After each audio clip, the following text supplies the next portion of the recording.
Saya berkesimpulan bahwa riuhnya temperamen perpolitikan menjelang Pilpres 2024 yang dikatakan tadi, ini semakin hari semakin nampak tidak terkontrol.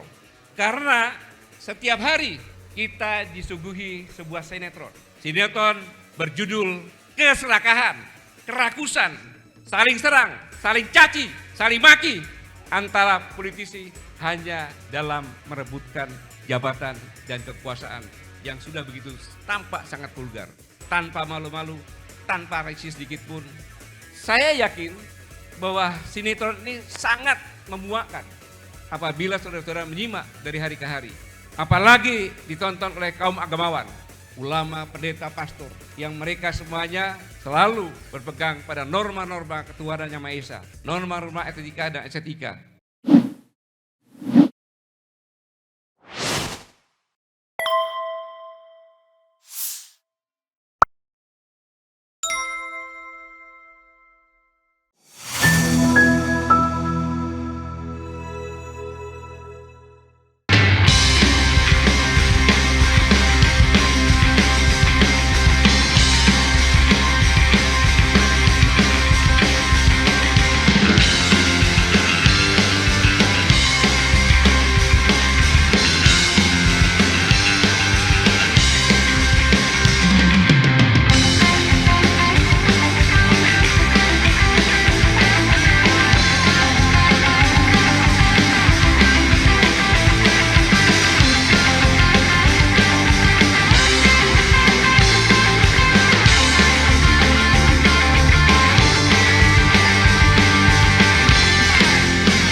Assalamualaikum warahmatullahi wabarakatuh.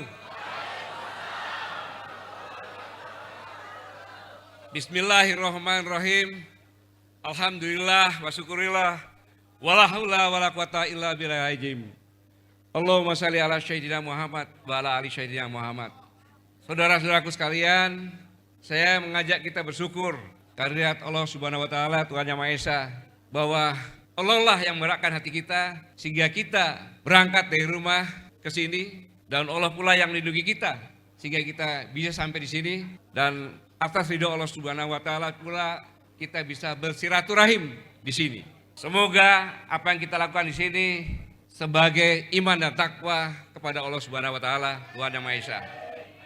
Yang saya hormati, di sini ada ketua saya, karena kok di rumah dipanggilnya ketua, Pak Dr. Bakhtiar Hamzah. Ada banyak sekali profesor di sini, pembicara Pak Profesor Nur Hayati Assegaf, Presiden Parlemen Wanita Dunia.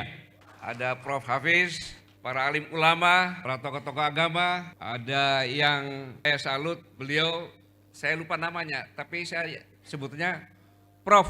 Sri Pejuang Luar Biasa, Profesor Adi Sfardono.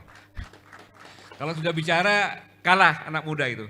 Kemudian Profesor Husnul kemana tadi? Oh ada ya. Itu ceritanya lucu. Waktu kolonel dia kenal sekali sama saya dengan singkatan GN. Tidak pernah ketemu, sering disebut-sebut. Begitu saya jadi Panglima TNI pensiun, baru tahu wajah saya. Oh ternyata yang saya sebut Pak GN itu adalah saya gitu. Beliau masih di KPU. Kalau ada masalah IT, termasuk yang bongkar di Borobudur, ada pagi-pagi Golkar, Jambu, PDI, Blimbing, dan sebagainya, itu atas perintah beliau suruh membongkar. Dan lahirlah Undang-Undang ITE, dan itu pula lah yang menjerat Dr. Syahganda Nainggolan, Dr. Baru Anton Permana, dan Jumur Hidayat. Itu zamannya Bung Husnul. Kalaulah tidak karena tinta, tak akanlah bisa kutulis puisi. Kalaulah tidak karena cinta, tak akanlah hadir kita semua di tempat ini. Kita semuanya yang di sini tentu sebagai manusia yang sangat-sangat mencintai negara kesatuan Republik Indonesia yang luar biasa ini. Saya di sini bukan orasi kebangsaan, tapi saya menyimpulkan apa yang disampaikan oleh Dr. Antoni Briawan, kemudian Profesor Nur Hayati, kemudian ini dia yang harus didingin dulu. Ini. Kemudian Prof. Kusnul dan yang Dr. Badila itu harusnya berurutan tuh sampai puncaknya beliau itu sehingga meledak-ledak. Dan siapa lagi? Udah deh, Dr. Syamsuddin sudah ya, cukup ya. Semuanya luar biasa sehingga saya berkesimpulan bahwa riuhnya temperamen perpolitikan menjelang Pilpres 2024 yang dikatakan tadi, ini semakin hari semakin nampak tidak terkontrol, semakin hari. Di mana-mana melontarkan akidasi, provokasi hanya untuk kepentingan masing-masing. Jauh dari edukasi, saya ulangi, jauh dari edukasi. Nilai-nilai kemanusiaan yang tertanam dalam norma etika, estetika sama sekali ditinggalkan. Dan ini semuanya, norma-norma ini semuanya seolah-olah hilang. Seolah di Indonesia nggak ada norma-norma ini. Diterkam oleh ambisi, saling berebut jabatan, saling berebut kekuasaan. Dan saya yakin kita semua yang di sini tidak menyangka, di luar ekspektasi kita, bahwa suasana perebutan kekuasaan yang menguakkan ini dalam pikiran kita. Karena tidak pernah terjadi seperti ini. Karena sejatinya bahwa ini semuanya akan menjadi keresahan, kekhawatiran bagi orang-orang yang bertanggung jawab dalam soal nasib bangsa ke depan, termasuk kita yang di sini maupun yang sedang mendengarkan semuanya ini.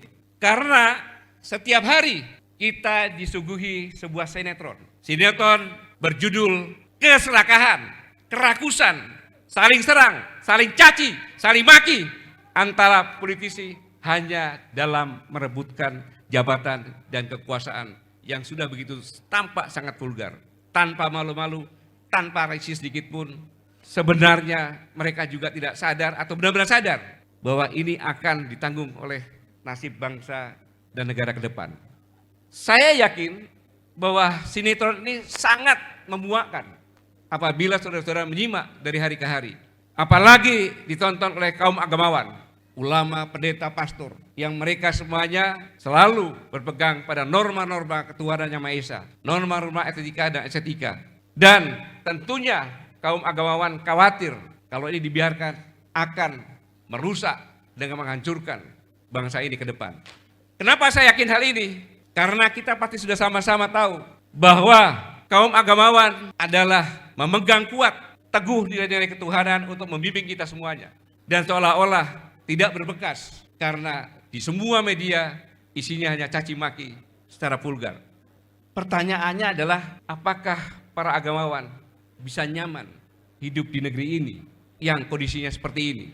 Tentu mereka semuanya merasa gerah. Dan yang lebih lagi, mereka pasti berpikir apa yang harus saya lakukan untuk menyelamatkan bangsa ini, untuk menyelamatkan rakyat ini. Bahkan semuanya melihat para elit politik sibuk mengurus masalah koalisi. Sementara di sisi lain tidak terlihat tentang kerja nyata yang real dalam menjawab persoalan kemiskinan yang setiap hari selalu digeluti oleh rakyat pada umumnya. Mereka tidak berpikir itu. Dan kaum intelektual pun pasti sama. Mereka khawatir karena mereka punya pengetahuan. Mereka bisa memprediksi ke depan apabila ini terus terjadi. Dan saya yakin mereka pun berpikir bagaimana jalan keluar yang baik demi menyelamatkan bangsa ini. Pemikiran politikus provokatif pasti akan minta persatuan dan kesatuan. Dan dengan apapun juga mereka ini mempertontonkan hal-hal yang tidak senonoh, yang menjijikkan dan memuakkan. Dan politisi sekarang ini sangat tidak mustahil bisa lepas dari hukum kausalitas, yaitu hukum sebab dan akibat. Bahwa apa yang dilakukan sekarang ini pasti kita akan menuai buahnya, baik itu yang kita lakukan baik maupun jelek. Seperti yang tersirat dalam surat di Al-Quran 99 ayat 78. Maka barang siapa yang berbuat amal kebajikan walaupun sebesar atom, sangat kecil sekali, pasti nanti akan dilihatnya. Demikian pula sebaliknya, barang siapa yang berbuat kejahatan walau sebesar atom, maka pasti nanti akan dilihatnya juga. Begitulah ketetapan hukum Sang Pencipta yang mustahil bisa dirubah oleh manusia apapun juga, dengan tenaga dan cara apapun juga. Saudara-saudaraku sekalian, Semuanya ini terlihat bahwa dianggap bernegara ini berbuat semau gue, sakar PDW, sakar insun, tidak berpikir. Yang penting saya dan kroni saya bisa selamat dan berhasil. Tetapi yang lebih menyedihkan lagi, saudara-saudara sekalian, bahwa apa yang dipertontonkan para politisi ini tentunya akan dilihat oleh generasi muda milenial. Mereka yang perlu pengetahuan-pengetahuan dan pendidikan. Bagaimana mereka melihat ini semuanya? Adakah yang berbentuk edukasi? Sama sekali tidak ada. Sama sekali tidak ada. Inilah yang membuat yang dikatakan Pak Ubed tadi, Dr. Ubed, bahwa generasi muda milenial apatis. Apatis. Mengapa apatis? Mereka masih muda belia. Mereka perlu mendapatkan edukasi yang sehat, logis, realistis dalam membangun kehidupan bermasyarakat, berbangsa, dan bernegara. Tapi mereka tidak mendapatkan ini. Itulah yang menyebabkan tadi berdasarkan dari polling yang dilakukan generasi muda kita yang bonus demografi jumlahnya kurang lebih 60%, mereka apatis. Kalau ditanya mereka nanti pilpres milih siapa? Saya tidak milih semua. Mereka tidak milih semua. Karena ini mereka khawatir apa yang bisa saya dapat. Bahkan cerita dari rekan kita semuanya, Mossad, manusia merdeka Muhammad Saididu, ketika akan berangkat ke Australia, di mana menyaksikan wisuda anaknya yang berumur 22 tahun S2. Saya bilang, kamu tidak akan berhasil, kau bisa jagoan di tanah air. Tapi kita ke Australia untuk mengajak anakmu pulang, hebat kalau kau berhasil.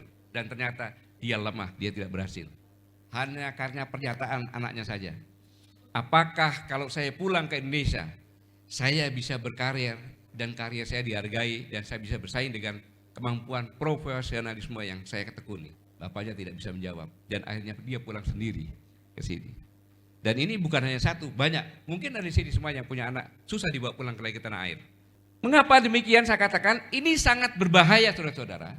Karena demokrasi harus berafiliasi dengan sosiologi atau dengan mayoritas. Saya tidak primordial loh ya, saya tidak primordial. Tetapi ini adalah kesepakatan kita bahwa kita adalah negara demokrasi. Kalau 60%, taruhlah setengahnya, berarti 30% tidak memilih. Maka yang siapapun yang jadi presiden, dia tidak memiliki legalitas.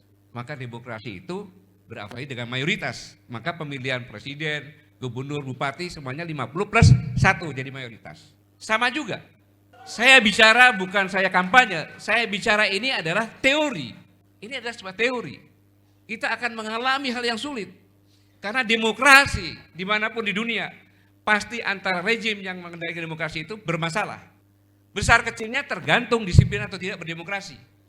Apabila yang mengendalikan demokrasi tidak disiplin, goyangan makin keras di rakyat. Itulah oposisi sebagai pengontrol. Semakin demokrasi dikriminalisasi, semakin besar lagi oposisinya. Itu hukum, itu teori. Jadi tidak usah bicarakan. Saya yakin elit-elit politik tidak berani melakukan ini. Karena akan bermasalah terus dalam sepanjang perjalanan bangsa ini. Karena tidak mungkin yang kecil mengkooptasi yang besar. Itu akan melanggar hukum energi dalam demokrasi.